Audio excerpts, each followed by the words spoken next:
What is this place? Well, damn, you made it to the spot. This is your safe and encouraging place where we are getting down with our healing journey. So if you come from trauma, if you come from domestic violence, if you come from sexual assault and you're listening, that means you are a survivor. And together we get to grow. This is where we ask real questions like, why does this journey feel so damn endless? And more importantly, how do we begin to actually heal? This spot is also for the fellas who are tired of all the toxic BS that is out there and who are ready to find out what the hell real masculinity looks like. And yes, we will also address the most important question on everybody's mind.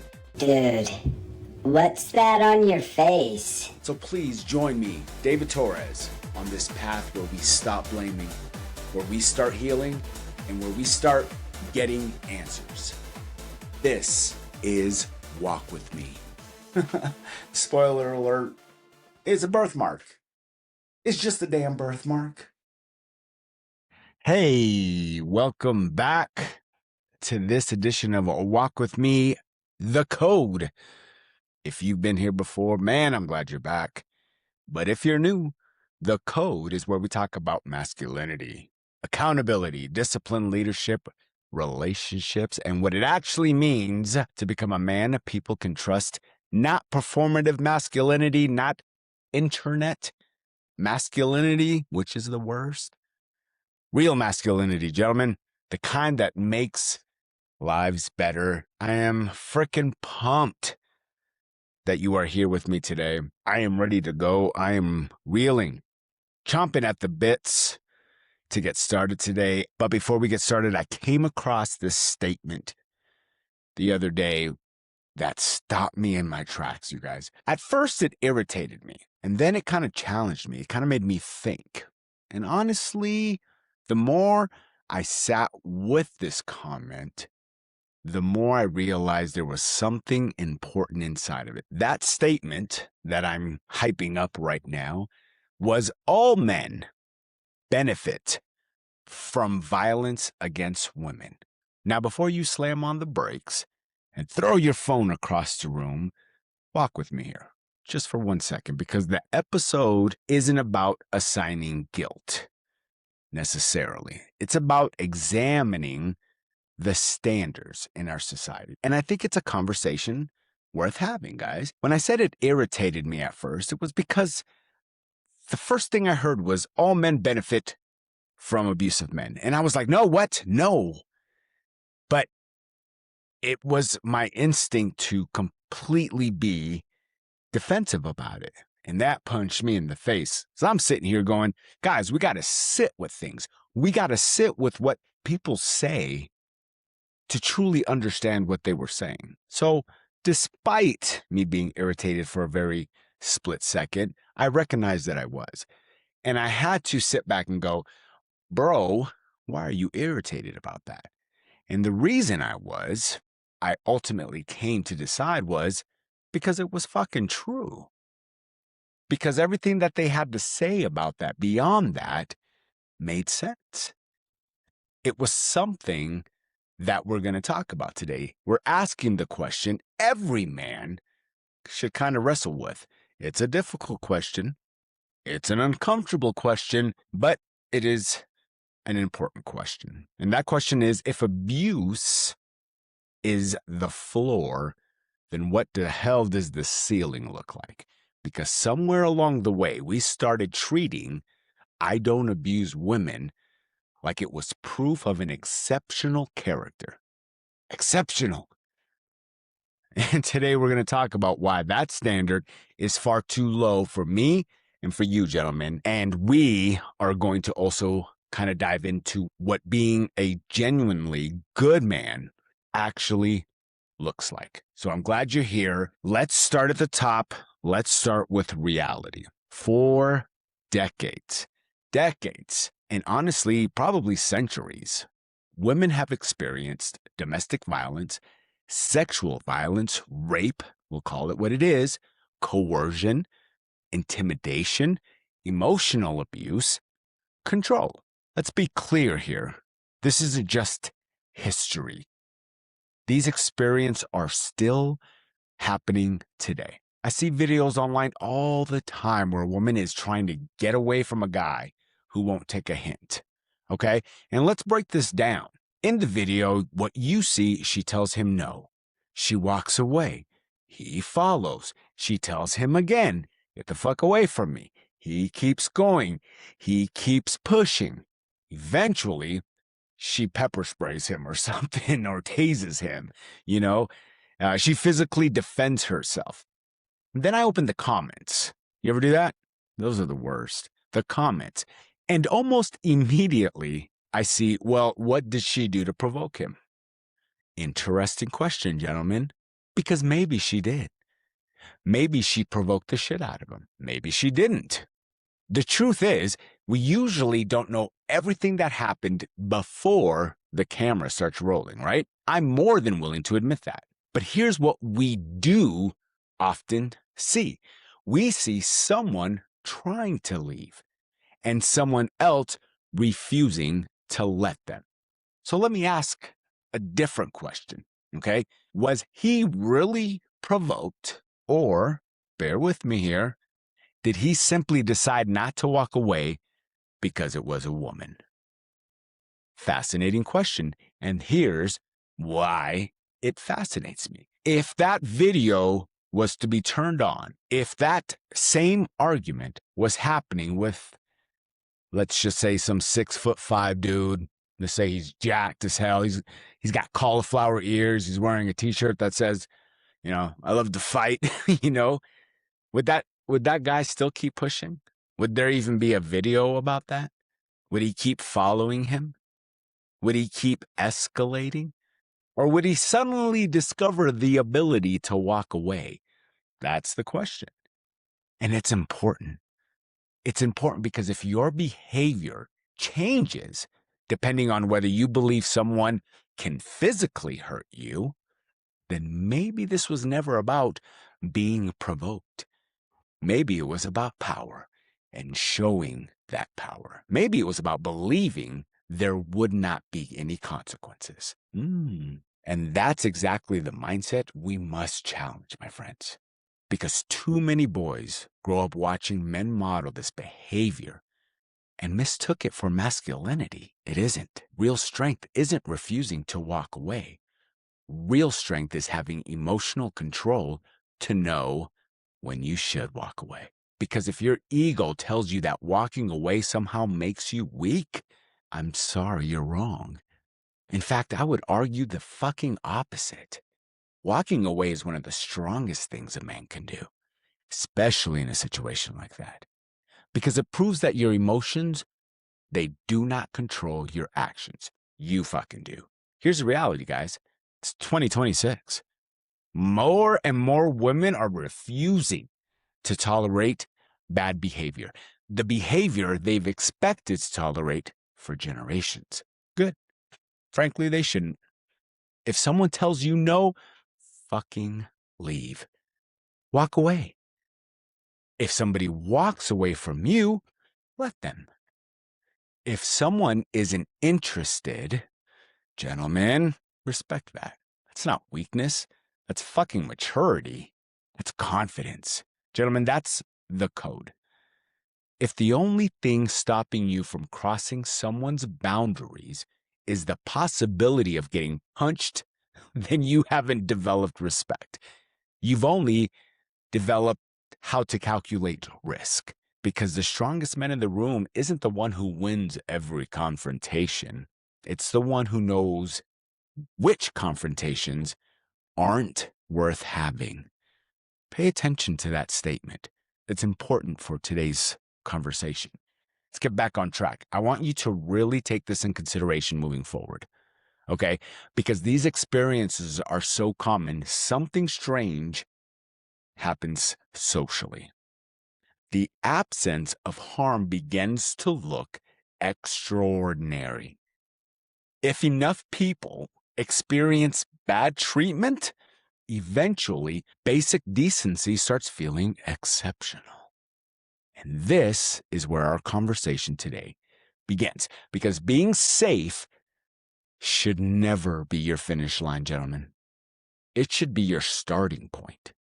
That's how we get into this. Imagine applying this standard anywhere else in life, just for one moment. Imagine someone interviewing for a job and saying, well, I didn't steal from the last company that I worked for. Okay, what else? Imagine a parent saying, I've never abandoned my kid at the park. Cool, cool. What else? Or imagine your friend saying, I've never betrayed you. Awesome. What else? Now imagine for one moment a man saying, well, I never abused my partner. Good. What else? This is where we start, and it is something we believe to be true, not just now, for the longest time, gentlemen. Guys, let's get real. This is not anything new to us. In the 90s, we heard music that dropped these subtle hints about what a decent man really is. Even Sir Mix-a-Lot. You remember Sir Mix-a-Lot. Some of you may, some of you may not. You've all heard this one song, but he was under this impression, or he rapped about it. Okay? This was the message, and most likely it went beyond just the 90s. But most of the music that I listened to was in the 90s, right? Remember that song? I know you do. Baby Got Back. Bro, you know you do. They play it at every wedding, especially, I'm going to go out on a limb here, especially white people's weddings. Listen, white people love this shit. They love that song. It's dirty. It gets down. It makes grandma shake, right? But remember what he says. A word to the thick soul sister, I want to get with ya. I won't cuss or hit ya. Done. The expectation is that Sir Mix-a-Lot was a good, decent man, right? Nobody ever stopped and said, wait, why is not hitting women being presented as a selling point? Now, before anybody gets mad, I'm not picking on Sir Mix-a-Lot. Nobody in their right mind would pick on Sir Mix-a-Lot. I'm picking on the culture, ladies and gentlemen, okay? It became famous because it reflected it. And honestly, that shit should make us a little uncomfortable. No, it makes me uncomfortable. We have to be serious with what we've been taught, what a good man is. And these expectations, at least on the street, social media, society, it's fucking low. I saw this TikTok where they were talking about how all men benefit from violence against women. We talked about this earlier, okay? This is the norm. This song, Baby Got Back, displays that. And then we, those who don't cuss or hit our women, yell and say, makes us a good man. We good men. You fucking kidding me? This is what we present to those we're looking to have a relationship with? We've spent decades acting like not abusing women is somehow evidence of some outstanding character. Brothers, listen to me. That isn't outstanding. That's barely the starting line. Okay? Not hitting your partner, not sexually assaulting someone, not emotionally abusing someone, those are not achievements. They are the bare fucking minimum expected of a decent human being. If your resume for being a good man starts with, well, I've never hit a woman, congratulations. Congratulations. You met the minimum legal and moral expectation. Now let's talk about who you actually are. And I need to own something here. I used to think this way. I grew up with a man that beat the shit out of all of his family members. So when I realized that's not the path I'm taking, there was a moment in my life that I was like, I'm a good ass man. I don't hit women. Until I realized that shit wasn't good enough. And it shouldn't be good enough. Okay? I wasn't abusive, but I wasn't automatically a good man, gentlemen. I wasn't asking myself harder questions like, am I emotionally available for my significant other? Am I accountable for the actions that I take? Do I fucking listen?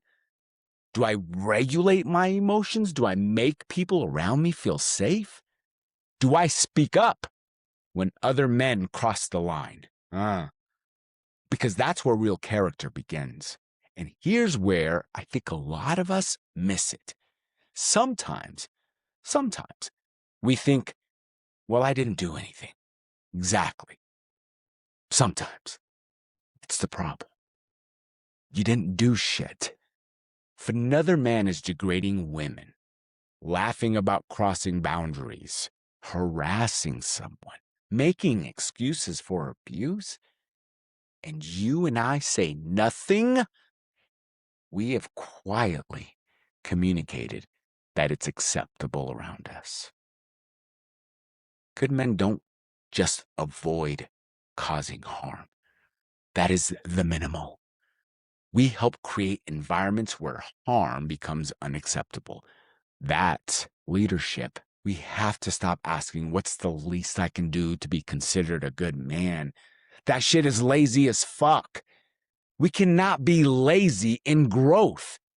We cannot be lazy if growing is the goal. We need to start asking shit like, what kind of man makes the people around us feel safe? Because those are two completely different standards. The first is about avoiding consequences. The second is about building character. And character takes work. It's not easy. I'll leave you with this because I think this might be one of the biggest lessons I've ever learned. The absence of harm is not the presence of excellence. Write that shit down. Not abusing people doesn't automatically make you a good man. It simply removes one reason you wouldn't be. One, the real work, the meaningful work is becoming the kind of man who protects, who listens, who grows, who takes responsibilities, who raises the standard for himself every day, not only for him, but the men around him as well. That is the code. That's what we're talking about here. All right. The bar got lower than we realized, okay? I think one of the most uncomfortable truths here is that abuse has lowered expectations, not intentionally, culturally. When enough people have experienced violence, control, manipulation, or fear, the next person who simply doesn't do those things can seem extraordinary, like Superman. Yeah, that's not extraordinary. And you're not Superman. I hate to tell you. Because the comparison point became tragic. A man should not receive or accept a standing ovation for meeting the minimum requirements of being a decent human being. It's that simple. This is where I think we need to evolve the conversation because there's a massive difference between not bad and genuinely good, right? A man can be not abusive, not violent, not controlling, but he can still be emotionally unavailable. He can still be selfish. He can still be dishonest or passive. He can definitely be unreliable or dismissive, disconnected. He can be a fucking douchebag. You get it, right? We're moving. This is one of the reasons I created the code because I don't want men aiming for such low standards. Like, at least I'm not one of those guys. That goal's too small, my friends. It's too weak. It's uninspiring. It doesn't build you. You don't grow from that. I want us asking shit like, how do I become someone people trust? That's a completely different question. So, how do we get there? What actually makes a good man?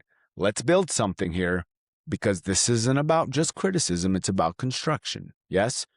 I got 7 things I've learned that you can truly build from. Before I get into this, I want you to know that these 7 actions I'm about to name are starting points. This pinpoints many of the things that I saw I was missing and that were stunting my growth as a fucking man, as a husband, as a father, as a friend. Listen to this one, as a human being. This is a simple list, a starting point, if you will. It's simple, Not easy, but simple.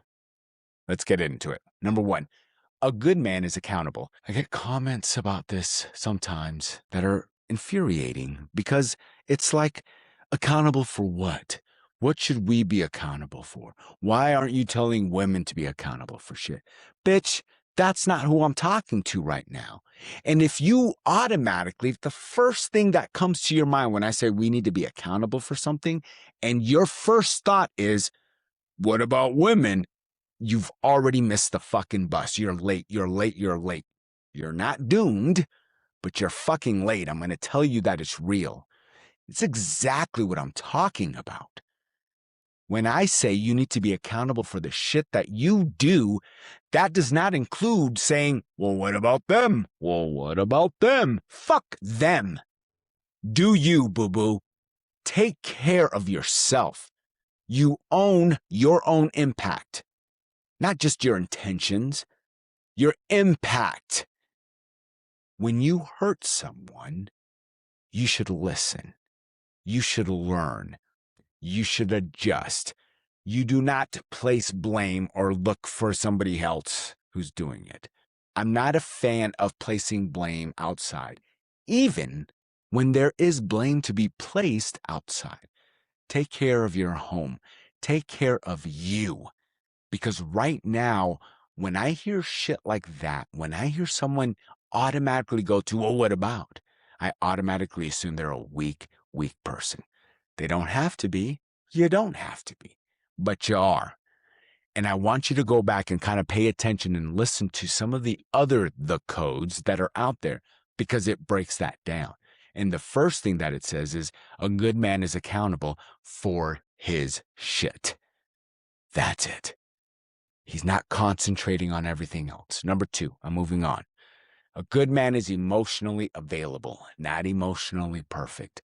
Gentlemen, I will never tell you that you have to perfect your emotional availability. Okay? You're there. You stick with it. You stick with it when it gets uncomfortable. You learn to become comfortable in that uncomfortable. You don't just disappear when conversations get difficult. You stay. You're present. You handle that stuff like a man. Yes? Number three, a good man makes people feel safe. Physically, emotionally, psychologically. People shouldn't have to walk on eggshells around you. And that safety is created with things like not allowing certain behavior around you. You don't always have to get physical about it. You don't even have to raise your fucking voice about it. Okay? But you make it extremely clear that kind of mindset, that kind of talk is not acceptable around me. People respect that shit. People respect men who stand on those types of morals. When they look at you and go, you need to fucking grow the hell up. You don't say that shit around me. Other people are drawn to that, gentlemen, and if you only knew how much, you would do it all the time, because that's ultimately what we want. A lot of men just want people to see them, to hear them. And you can create that environment by making sure that unhealthy shit does not survive around you. Make sense? Number four, good man keeps his word, y'all. Integrity, that creates trust. Trust is leadership. Yes?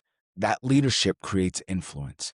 And that influence is so strong when a man does what he says he's going to do over and over and over again. It creates this amazing view and structure around his life and the people around him.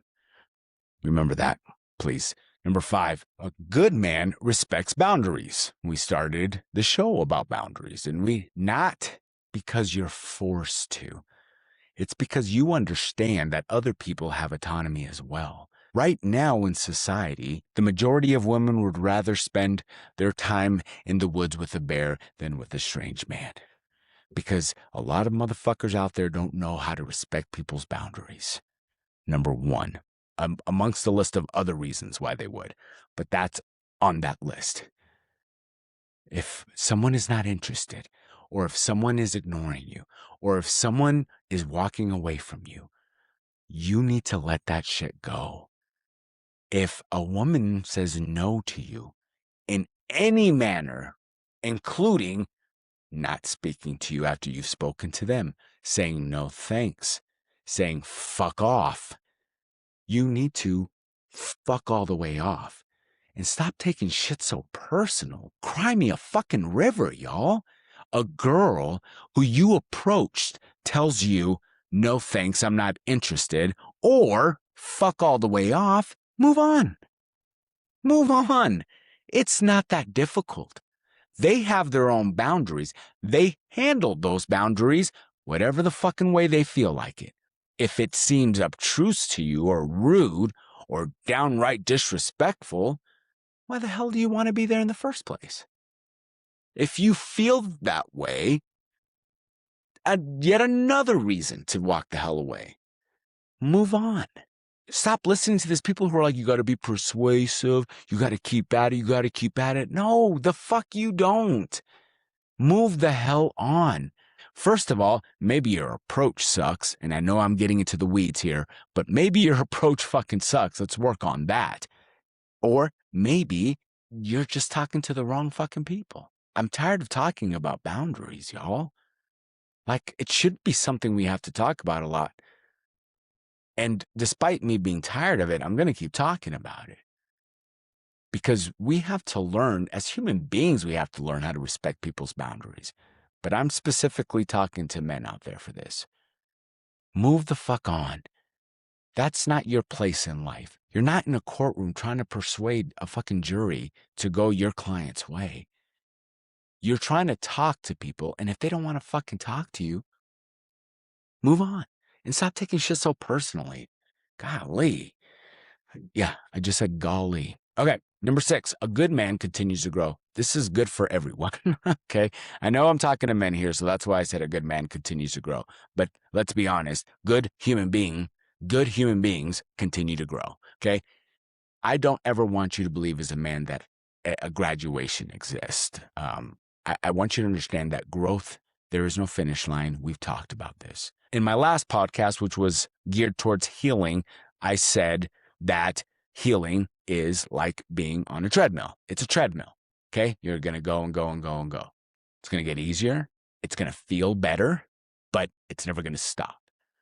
Stop stopping your growth. Don't ever think you've reached the finish line. It's lifelong. And that brews happiness, man. The more growth you get, the happier you become. Okay? Don't ever stop learning. Ever. Number 7. This one's my favorite. This is a bonus one. I don't remember if I said 6 in the beginning or 7. I said there were 7. Yeah, there's 7.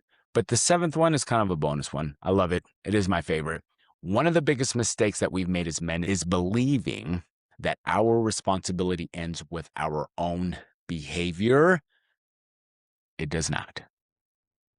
Because culture isn't just created by the loudest voices, it's created by the people who stay silent, who don't step up. If a guy makes degrading comments about a woman or women, or laughs about ignoring boundaries, or treats emotional abuse like it's funny, or they start parroting toxic manosphere fucking talking points, a good man doesn't have to start a screaming match. You don't have to start a screaming match. You don't even have to humiliate him, but you also cannot pretend like you didn't hear it. Sometimes leadership sounds as simple as, nah, man, that's not how I see it. That's how a conversation begins. Or, I don't think that shit's funny, bro. Or, that's not who I want to be. That one kind of hits. I know that sounds a little cringe at first when you say it. That's not who I want to be. But when you look at somebody and say, that's not who I want to be, at another dude, that shit, it opens eyes. It opens ears too. These are powerful sentences, my friends, because they immediately communicate something. And what it communicates is what makes you strong. That this place that we're currently in is not a safe place for disrespect. This is not a safe place for degrading women. This is not a safe place for confusing control with masculinity. The goal isn't necessarily to embarrass another man. It's to educate him. The goal is to make it clear that if he's going to become a better man, he'll find support here. But if he's looking for validation of harmful beliefs, he came to the wrong fucking place. Because here's what I've learned. Silence is more often than not interpreted as agreement. And good men don't outsource courage. No, we don't. We don't just avoid causing harm. We help create these environments, the environments where respect is the expectation. That's leadership. That's exactly what leadership is. Brother, let me tell you something very fucking important. If toxic masculinity feels comfortable around you, you need to ask yourself why. Because a good man isn't just someone who refuses to participate in toxic masculinity. He's someone who emphatically makes it unwelcome. That's you. That is me. That is what we're here for. And listen, if you're a man hearing this and you're feeling challenged, fucking good, man. I've been challenged by that shit too. This isn't about perfection. I'm not asking you to be anything more than what I'm trying to be. And I'm sure as hell not trying to shame you, although sometimes it may sound like that. But sometimes we need to hear shit a certain way. This isn't about guilt. It's simply about asking, what the hell am I trying to build? Because masculinity isn't measured by what you don't do. It's measured 100% by what you consistently choose to do. That's how you grow, man. That is how you create good in this world, and that's real strength. I want you to remember that all of this that's being talked about today is something, are things, are steps, are ways for you to grow as a person. But I want you to understand something, that this continuous work is going to affect you not only with how you're viewed by women, but by how you're viewed by this world.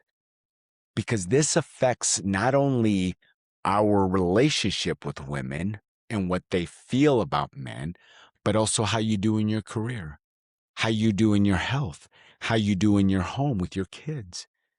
It's everything. It's life. And if we don't put into place these steps, this growth in all of our life, including what we allow and don't allow around us, then that fucking bear in the woods analogy becomes more and more true every day. Because it's real right now. It's not a fucking joke. And it's up to us to fix that. It's not the woman's job to do that. It's literally the only job I would say is not a woman's job, is men fixing what we allowed society to build. I hope that that really sinks in for you today, because this is a message that we're going to have to repeat over and over again. Granted, I'm hearing it more and more over social media, and I'm seeing more and more men come up and say, this is not healthy. And I want to see more. I want to see more of you, because of the more people who speak out about this, the more men who do the work on trying to help young men and even older men view this in a different manner and look at it from the perception of what women see every day and hear in the music and in the news and in life. With that knowledge, there are some huge things we can do with what society built. And we can crush that view that to be a good man, all we have to do is not hit women. All we have to do is not rape women. Yeah, we have to do that. Yes. But that's the beginning. That is you being a good human being, not just being a good man. All right? The challenge this week, my friends, is I want you to ask yourself, beyond not causing harm, what good am I intentionally creating? What good are you creating in your world? Why? Write down 3 answers. Not things you avoid, things you actively contribute, because that's where your character lives. And I want you to dig deep for this. I don't want you to be like, fuck, I don't have anything. Yes, you do. You can find 3 things that you provide, that you create, that's positive. Okay? And if you can't, reach out to me. We'll figure it out. I bet you I can help you find some, because that's how this whole manosphere shit gets people stuck. It's because they make you believe that you're not good for nothing because nobody thinks you're good. And their view of masculinity, the red pill people, is based simply off blaming other people. What about them? What about them? What about them? And I'm going to be the first person to tell you, fuck them. What about you?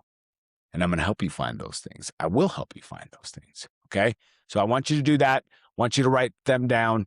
This matters. If you don't do it, nothing changes. Okay. This week, we got a fashion tie-in. We're going to, fashion teaches a very similar lesson. There's a difference between dressing respectably and dressing respectfully. One is about appearance. The other is about intention. Some men dress to signal status. We've talked about this: power, dominance, attention, validation. Other men dress intentionally because they respect themselves, the people around them, the spaces they enter. And that energy, my friends, feels very, very different. Emotionally secure men don't need to look powerful, whatever that means, or attempt to look powerful. The focus is on being trustworthy. Trustworthy, dressing to be trustworthy is simply dressing with intention. This is how I feel good. This is who I am as a person. I'm not trying to show status. I'm trying to show people who I am. And that can be more visible than you can ever believe. No bullshit. I know we've learned and grew up with that whole don't judge a book by its cover thing. Okay. But there's also something that comes with the aura of somebody when they're dressed a certain way. And you can see that intentionality with them. It carries differently. You can feel it. What I'm telling you as a person is that men with confidence, they don't dress to say, look at me. That's not confidence. Confidence is, this is who I am. This is who I am, no matter what you fucking care. Well, no matter what you think, no matter what you say.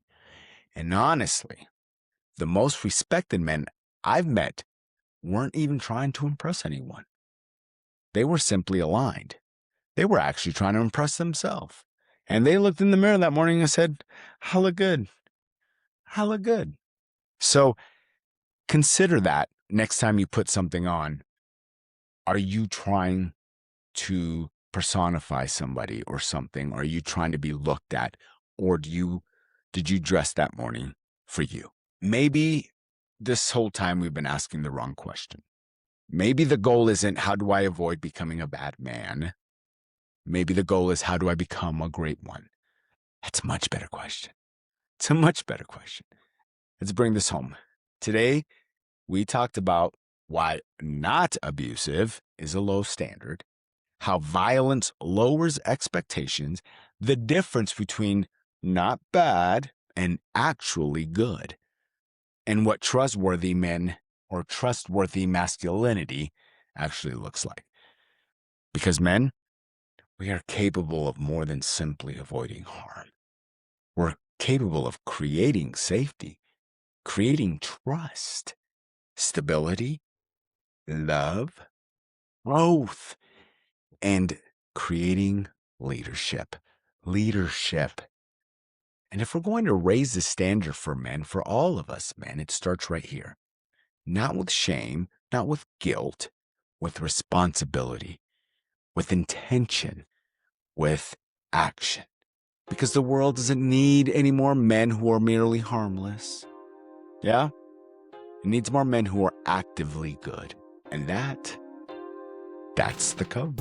Until next time, please take care of yourself, and I will see you on the path. Hey y'all, thanks for walking with me today. If something in this episode resonated with you, You can find resources, support organizations, and additional information at walkwithmepod.com. Whether you're seeking help for yourself or someone you care about, those resources are there for you. You can also connect with me on social media. All of the links are in the show notes and on the website.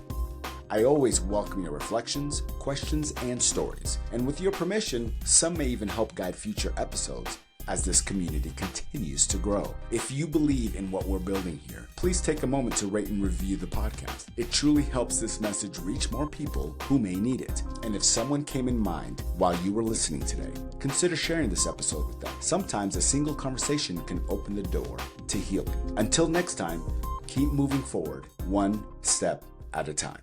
Psst, this part is super important, my friends. I want to be very clear about something. I am not a licensed therapist, a counselor, a psychologist, or a medical professional. The content shared on Walk With Me is based on personal experience, research, education, and lived perspective, not professional or clinical advice. This podcast is intended for educational, reflective, and community-based conversation only. It is not a substitute for professional mental health care, medical treatment, legal advice, or crisis intervention. If you are in immediate danger, experiencing a crisis, or need professional support, please contact emergency services or a licensed mental health professional or a trusted support organization right away. Resources and hotlines are listed in the show notes and on walkwithmepod.com. Listening to or participating in this podcast does not establish my therapeutic, professional, or client relationship between you and I. My goal here is to open conversations, challenge harmful patterns, and offer insight and hope. But your safety, healing, and care deserve qualified, professional support when needed.